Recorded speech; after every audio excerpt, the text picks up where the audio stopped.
Hello and welcome to Week 6 of Game On, brought to you by Homer 9 and Sons alongside Haley Sawyer. I'm Andrew Chiappazzi. Mike Byers is off this week.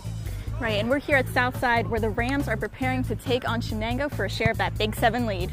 So we'll chat with Southside running back Quae Thompson, and we'll shine the spotlight on Aliquippa quarterback Sheldon Jeter. All that and more is coming up next. It's Game On. Lights, camera, and a whole lot of action. It's high school football like you've never seen it before. Here we go. It's Game On. Well, Friday night will be the first time in about a decade for Southside to grab a share of the Big 7 lead.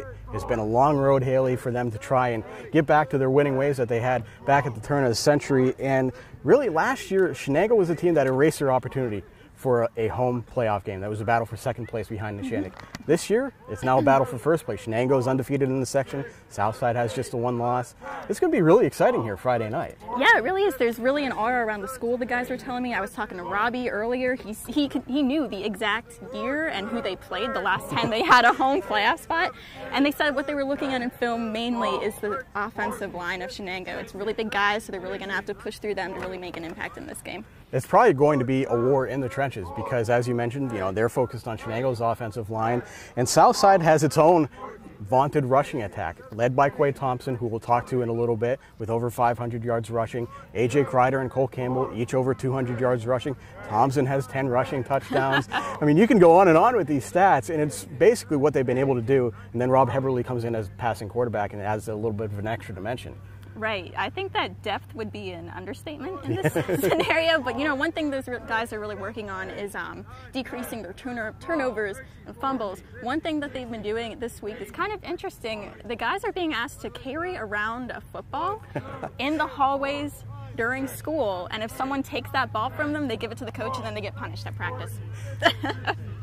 Pretty creative way to get that across, if you'd ask me. Absolutely.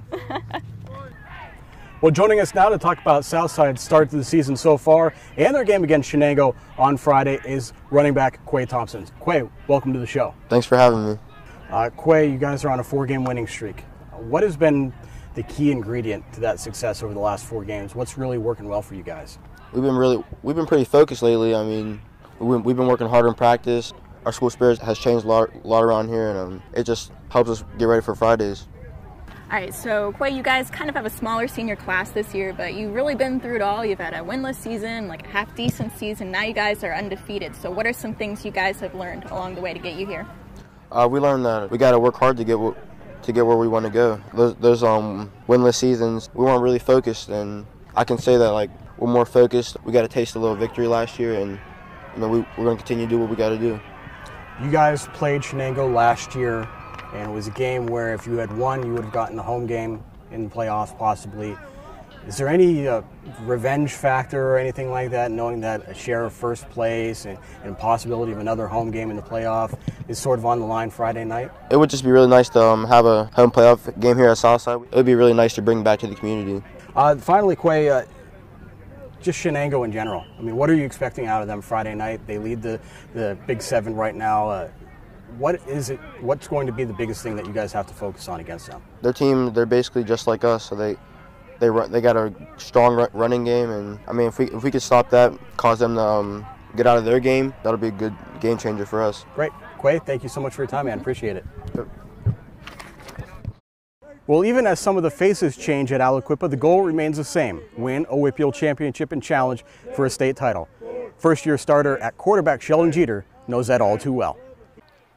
With 15 WPIAL titles and appearances in the last 7 Class AA title games, Aliquippa tends to have some high expectations. So when Sheldon Jeter assumed the starting quarterback job in the offseason following Darian Field's graduation, he knew he had work to do. I kind of watched a lot of film on Darian, try to make some of his mistakes, make sure I won't make the mistakes and see the things that he did good, make sure I do good, and I watched film on other quarterbacks from past Aliquippa history. Thanks to the Quip's dominant running game, Jeter doesn't have to throw the ball often. His role is more about leadership. I talk to them every day, my linemen, especially the younger guys. Being a leader and a general out there, making sure this dude know where he blocking, make sure this dude know what he doing, making sure this wide receiver know what route he doing to get the cornerback out the way so our running back can run that way. Jeter's especially close with his offensive line, including brothers Xavier and DeJour Fisher. They they on the same side, so I talk to them pretty much because they brothers, and I know I get on the same page with them because they can talk to each other after I talk to them. Aliquippa is now 5-0 with Beaver on the docket Friday night. Nothing is guaranteed, but Hines is always on the mind of the Quips, and last year's 31-22 loss to South Fayette still lingers. I didn't prepare good enough. It's haunting me. Because this year, we're not settling for less. We want nothing but the great. Well, while Southside is eyeing a possible home playoff game for the first time in a long time, a team very familiar with home playoff games is Aliquippa, and the Quips take on Beaver on Friday night. And Haley, a win against Beaver would all but assure the Quips of yet another home playoff game. It's something that they're very used to. It'd be with 3 weeks yet to go, and all signs seem to be pointing to Aliquippa against Beaver Falls, two undefeated teams in a resurrection of that great rivalry in Week 9. Yeah, I mean, I've lived in Pittsburgh for about 3 years now. I've been covering Whitfield football for maybe a year, but I can tell you that is one rivalry that will not die. Last year, Beaver Falls not doing so great. Talked to those guys, still said the rivalry was alive, so it will be great to see those teams match up once again and give us a real game. One of the first things that I covered when I first moved down here and graduated from college was an Aliquippa Beaver Falls championship game at Heinz Field. And since then, since 2009, Aliquippa has been undefeated in the MAC. So maybe, just maybe, this will be the year that we get a great true rivalry game once again on par with winning those championship games. Well, that does it for this edition of Game On. Be sure to check us out on Facebook for anything you might have missed throughout the week.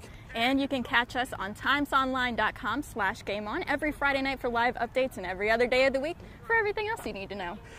Also follow us on Twitter with the hashtag TimesFB for all the latest news and updates from those of us here at timesonline.com. For Haley Sawyer, I'm Andrew Chiappazzi. Goodbye from Southside and Game On.